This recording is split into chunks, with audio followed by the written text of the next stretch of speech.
Welcome to Headliners Forum. We're here to bring you the best in Texas journalism, the stories behind the great stories. I'm Mark Morrison. Our special guests are members of the WFAA-TV Dallas team that won this year's Headliners Foundation Showcase Silver Award for High Impact Journalism. Their series, called Jailed to Death, looked into Texas jails that often employed large numbers of untrained guards and denied some prisoners critical health care. With us are investigative reporters Tanya Eiserer and Jason Trahan. Thank you for joining us. Thank you for having us. Thank you for having us, absolutely. This powerful series put a spotlight on practices by jails run by private companies in mostly rural Texas counties. Jason, tell us a little bit about how this project got started. What tipped you off that there might be a story here? Tanya and I have worked together for many years covering criminal justice. And so we sort of are magnets for tips in that arena. And a couple of years ago, Tanya got an email. We got wind that there was a case locally of someone who died in a jail that we started looking into. And we realized this jail, it's a county jail, but it's not run by the sheriff's department in that particular county. It's run by a management company that is a for-profit company. They were hired by the county in that particular county to run that jail. And we soon realized that they were not making good decisions from the standpoint of the safety of the inmates. They were making decisions that were good business sense possibly, but those two things were in conflict, and that was apparent really early on in the process. Tanya, take us through some of the early reportings and findings. What sort of commitment did WFAA make to the team working on this and to other resources? Well, it was a pretty massive team effort. It, of course, involved myself, Jason, and our photographer, Michael Botsford. And so when I started out, I had this one email that says there's this problem, and I began scouring the Attorney General's in custody database. So I start pulling all the deaths I can find involving the jails that this company runs, and I start filing open records, lots and lots of open records. Asking for everything, filing with the Texas Rangers, filing with the counties, and obviously looking for lawsuits, and then contacting attorneys who are involved in those lawsuits. And Jason can tell you, stuff starts to roll in. We start to get all this open record stuff back. That's just pretty crazy. Stuff is coming back where we find we're getting videos showing these deaths. We're getting, records showing these massive problems in this company's jails. And this company, LaSalle Corrections, they're actually based out of Louisiana. They started in Louisiana, and then they came over here. So there's some thought that they brought their model of running jails to Texas. So I didn't realize this before I started. In Texas, at the time, you could hire a jailer, put them through practically no training, and they would get a temporary jailer's license, and this could go on for up to a year. So LaSalle was making a huge use of this loophole when we asked for, we asked the TCOL, which is the state licensing agency for jailers and also police officers, we asked them for a database of jailers. And so we began looking county by county at the percentages that different counties were employing jailers with temporary licenses. And LaSalle was an outlier. Huge percentages of their guards had these temporary licenses, which meant they had little to no training. And when we started getting depositions also in these cases, it's borne out how little training they're getting. And so an untrained jailer, when you've got people's health and safety involved, is a huge problem. We also found that over and over that their medical staff was, and I think the records bear this out, was denying care, delaying care, ignoring people's pleas for help. There's plenty of video showing that. And then of course, I'm sorry, I'm gonna look back at my notes. The other big thing that we looked at, also, so under state rules, you have to check on inmates at I believe it's either between 15 and 30-minute intervals. It depends on whether or not you're in an isolation cell or something like that. And so this is a state mandated thing that they have to do this. They have to do these jail checks. Well, LaSalle was, in addition to hiring extremely inexperienced guards, right? They're not training them properly. Well, they're also not staffing their jails very well, and they were repeatedly cited by the jail commission for these issues. And so what was happening, these jails are so understaffed that jailers were falsifying these checks, these state mandated checks, and actually falsifying these checks is a crime. But, you know, we were talking to jailers who were telling us, well, we don't have enough people, so it's either falsify the checks or get fired because I didn't do the checks. And so, and then you would find in these cases where people died that over and over these checks are not being done for hours on end, you know, people being left in cells in horrific situations without medical care. And so there was just tremendous problems all the way around. And then more recently, we found another loophole. It's just really shocking to me.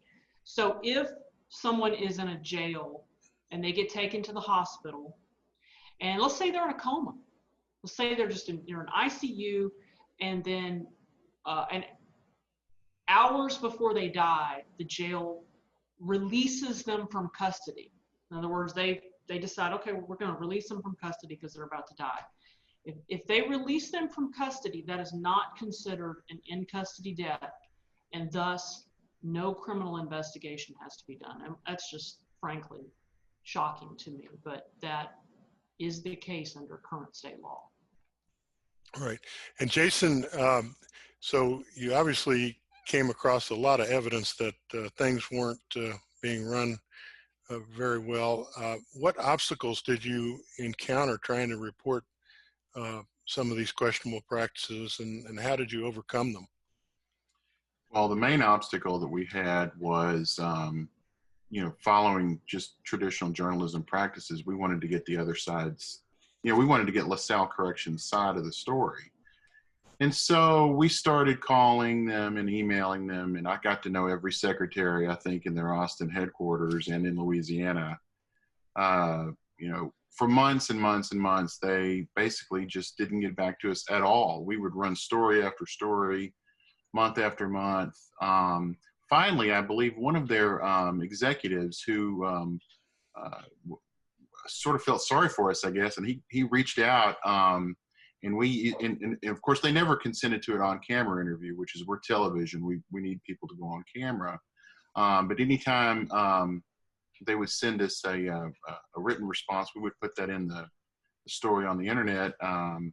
But really, the breakthrough was, and this often happens in investigative work, you know, we don't just let someone say, we're not going to tell you, we're not going to answer your questions.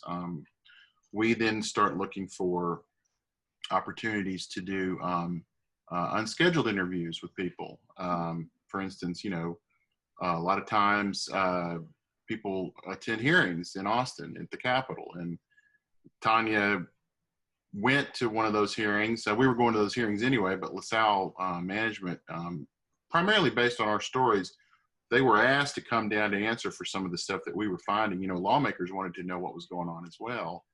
And of course, Tanya got a chance to ask some questions of LaSalle's management at those hearings. And they were not very forthcoming even then when they were, you know, when she talked to them in person. But, you know, we wanted to give them every opportunity to tell us why they were running those county jails the way they were running them. And so that was one stumbling block. I mean, Tanya mentioned it. We waited months and months and months for open records requests to percolate through the systems in all these different counties, and with the regulators in Austin, Department of Public Safety, the Texas Rangers, they actually do the in-custody death investigations in these jails. And the Texas Rangers is a division of the Texas Department of Public Safety. So we had to go through their open records process to get their, the Rangers records. And so we, Tanya said a while ago, at any given time, we had dozens, if not, tens of dozens of open records requests pending all over the state. This is, and a lot of times the local television station is sort of, hemmed in by, what they can cover locally. But really quickly, our managers were open to expanding the story. We had Parker County, we had, some local jails run by LaSalle, but then we had some far-flung areas for us, Texarkana, the Bowie County Jail, Fannin County, we went down to Southeast Texas. So we were able to travel for this story, so we had that, and I wouldn't say that was a stumbling block, but that was just something that we wanted to do, but that we had to make sure our managers were on board with us continuing to expend resources to cover this story. And it was not always an easy sell. And the last point I'll make on a stumbling block is, in the state of Texas, really anywhere, people in jail, be it a city jail, county jail, or state prison, they don't really have a whole lot of clout in society. Nobody really wants to hear a story about somebody who did something allegedly wrong, got convicted of it, or just was locked up. The hitch with this story was these county jails are not prisons. They're not where people are serving a sentence. That's where you might go if you're stopped and you have a bad taillight, and maybe you've got a warrant out for a hot check and you need to pay a $400 fine. I mean, there were some relatively minor things, okay, that were causing people to get put into these LaSalle jails. These were not hardened criminals by and large. These were just regular folks. And drawing out those stories from the families of the people who died in these jails was difficult, and it was emotional. And that's what made the series, I think, as powerful as it is, and spurred the legislative change that it did, was that we did the hard work of making these prisoners real people. We tried to make them relatable to the viewing audience. Right. And so let's drill down a little bit. You mentioned the Bowie County situation, and Tanya, maybe you could give us a little bit of detail about what happened there, and what the result was for some of the prisoners. Bowie County that's Texarkana. That's up in that area. That county jail actually straddles the state line. So actually part of it's in Arkansas and part of it's in Texas. But some of the worst deaths that have involved LaSalle have been in this particular county jail. One of them is a girl named Morgan Angerbauer. Morgan was about 20 when she died. She was diabetic. Morgan had a probation violation on a drug charge. And so she gets picked up, she gets taken in. Her mom, decides, okay, I'm not going to bail her out. I'm going to let her stick it out this time. But when you review the records of this case, the video, Morgan is not given proper medical care. I mean, you just see hours and hours of jail checks not being done, and she's dying in this cell. I mean, just incredibly desperate conditions. Her pleas for help were ignored. And in this particular case, we interviewed her mother, and we also interviewed one of the jailers. Morgan's mother had actually gotten to know one of the jailers that had tried to help her. And we interviewed him at Morgan's mom's house. It was probably one of the most gut-wrenching things, and we watched the videos, and the videos are just of her screaming for help or just desperate. And then in that particular case, a nurse was actually convicted in connection with her death. And then, of course, there was a guy named Michael Sabby. Michael Sabby, again, he's in on a minor crime. he had gotten a misdemeanor assault, and he gets into a tussle with the jailers. They're trying to grab him, and he's, just, it's some of the most horrifying video I've ever seen. He's screaming that he can't breathe. He's being lifted up in ways that's obstructing his airway. And when they put him in that cell, and they're spraying him with pepper spray, and then they're leaving him in the cell, and it's so clear when they leave him in that cell that he's in really bad shape. And they shut that cell door, and then they leave. And then, of course, later on, the records are going to show that for hours and hours, those checks aren't done. And then later on in depositions, one of the jailers admitting that basically she was told not to check on him. So, and then I think another case that came out of our original reporting was I was at Morgan's mom's house, and I was interviewing another family on another case, and a woman named Holly Austin had just died, and Morgan's mom said, you need to talk to this family about Holly Austin. And Holly is the case where we found this loophole that allows a person to be released from jail and then the case not be reported. So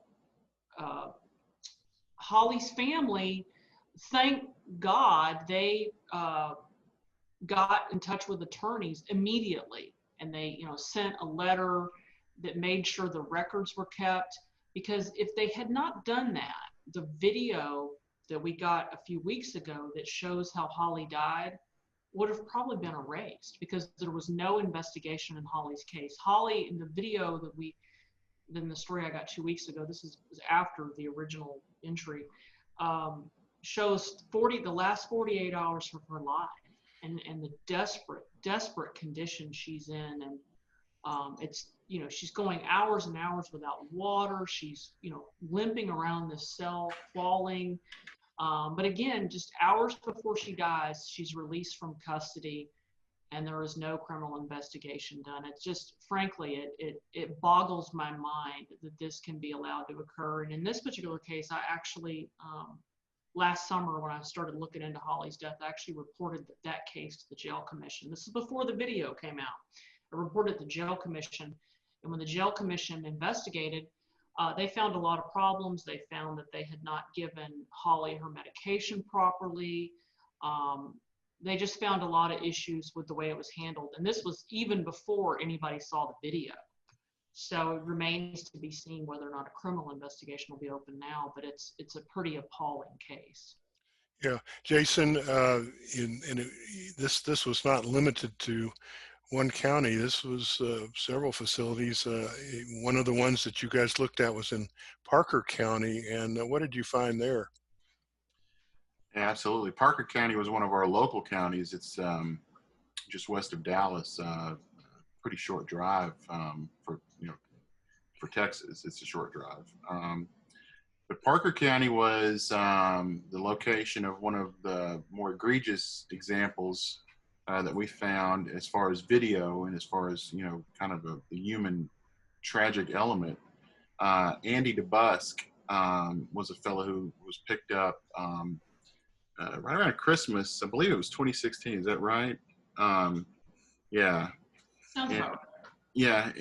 So it was Christmas, and his family, Mr. DeBusk had a drug and alcohol problem. He was a dad, he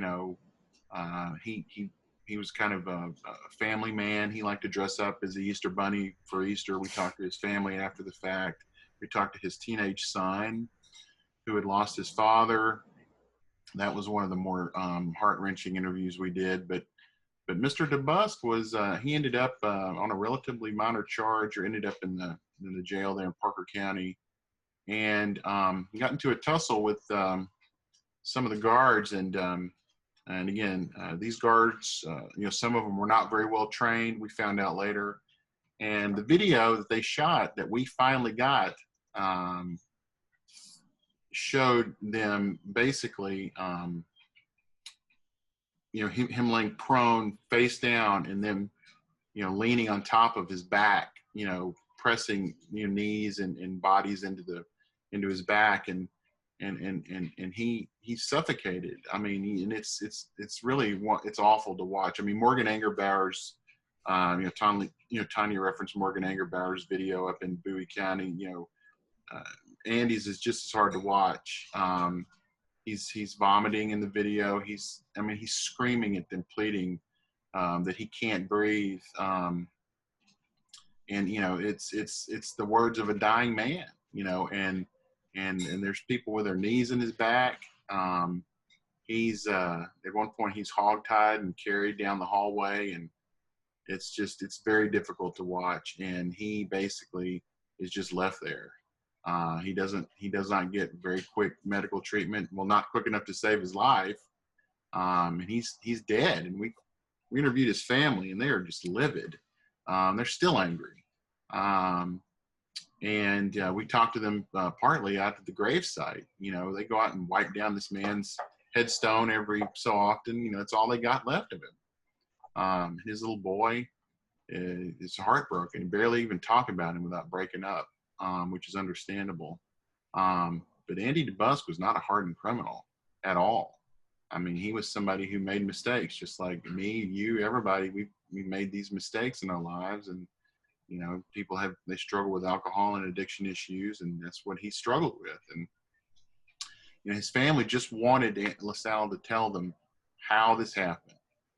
How could someone who they thought would be okay over Christmas, they weren't happy that he was in jail, but they thought he needed to, he got picked up, and they were kind of like, well, we'll go get him, but they didn't get him soon enough. And his mother is just tore up about it. She blames herself. His whole family blames themselves, and they blame LaSalle Corrections. And LaSalle has never really answered for any of this stuff. They've never, not to us, not to anybody really. They've been in litigation with a lot of these families, but there's never any trials. These things don't go to trial. There's no public, airing of the facts really. A lot of these cases are settled with the families. And if we weren't looking at these would just be completely unknown, and it's worth noting, I will say this, Parker County, Tanya dove into the investigative records out of Parker County, and we talked to an ex-Parker County guard who said that as far as training, sometimes they sign off on training that never happened. That was an investigation found that later on by the state.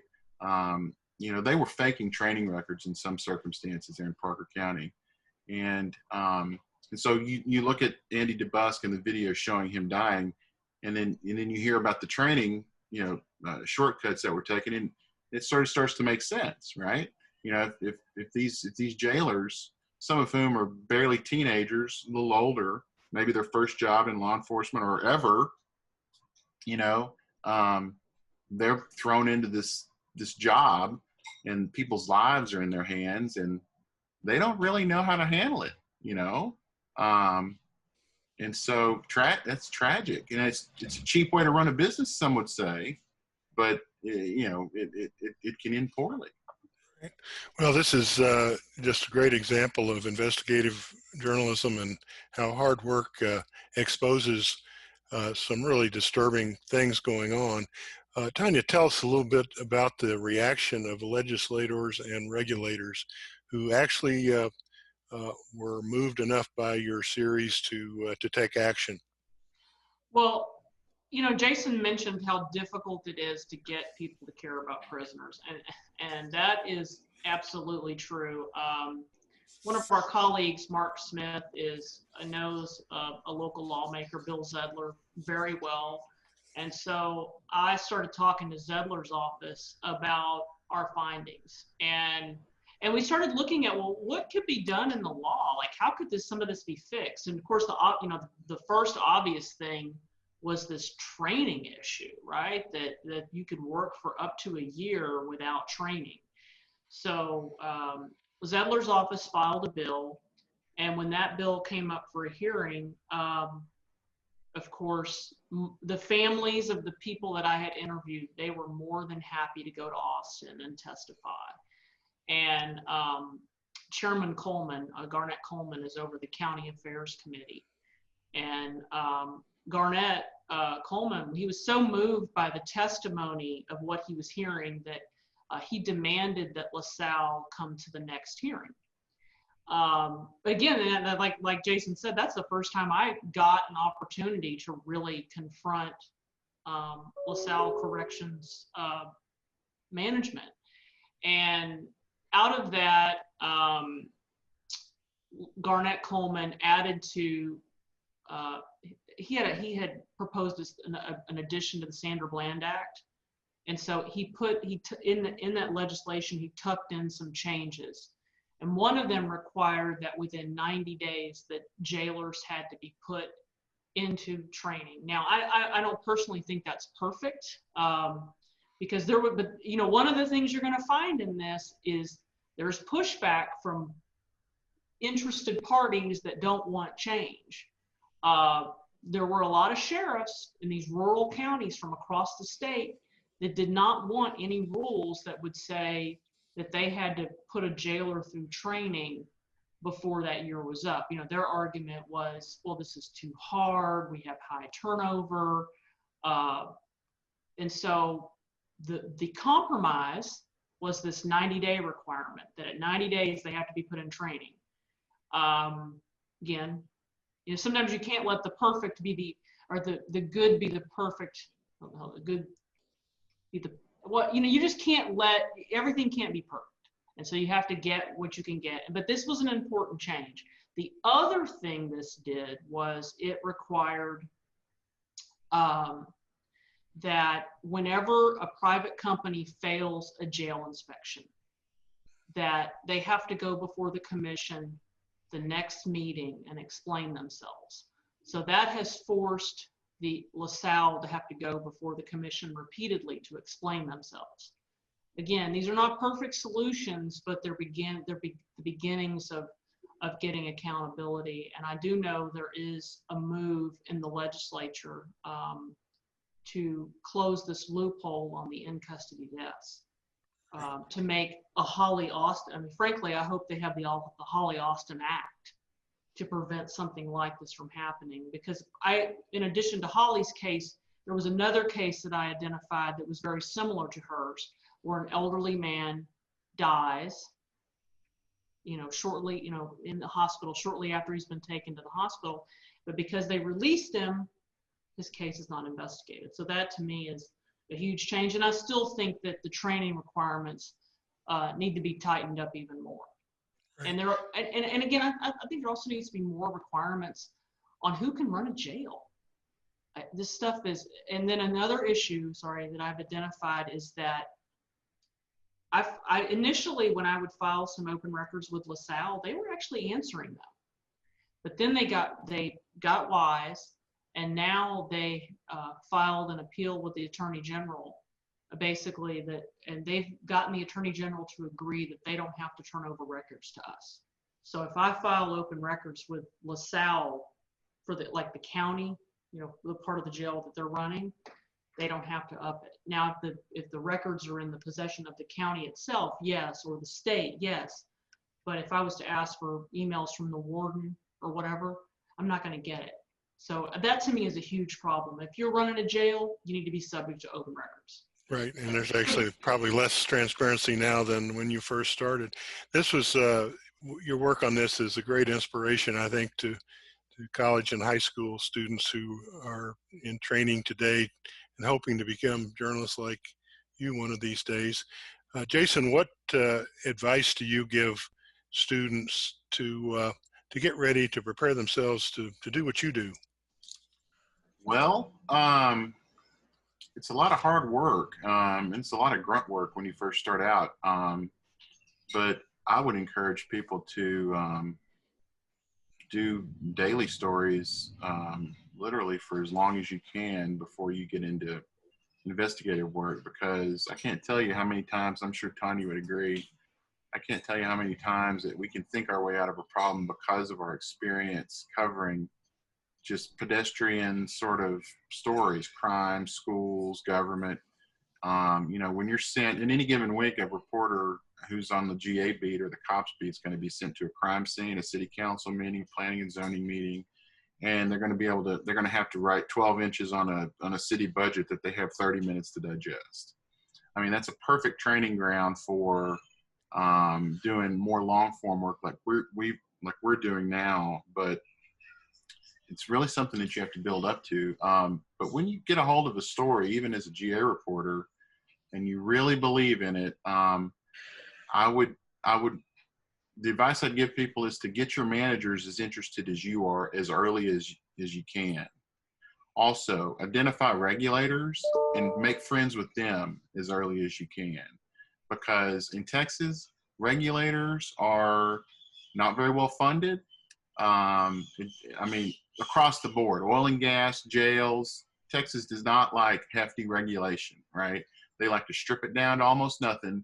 And so, in the point I'm trying to make is those people welcome cooperation. They welcome interaction with the public, and we're part of the public.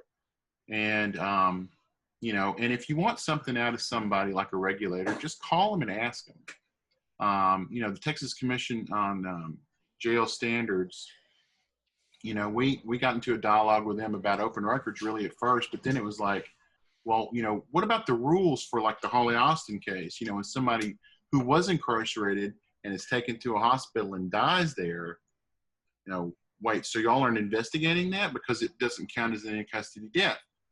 Well, why aren't you investigating it? And then the regulators are like, well, we don't really understand. We're not familiar with this case, and nothing was reported to us about this case.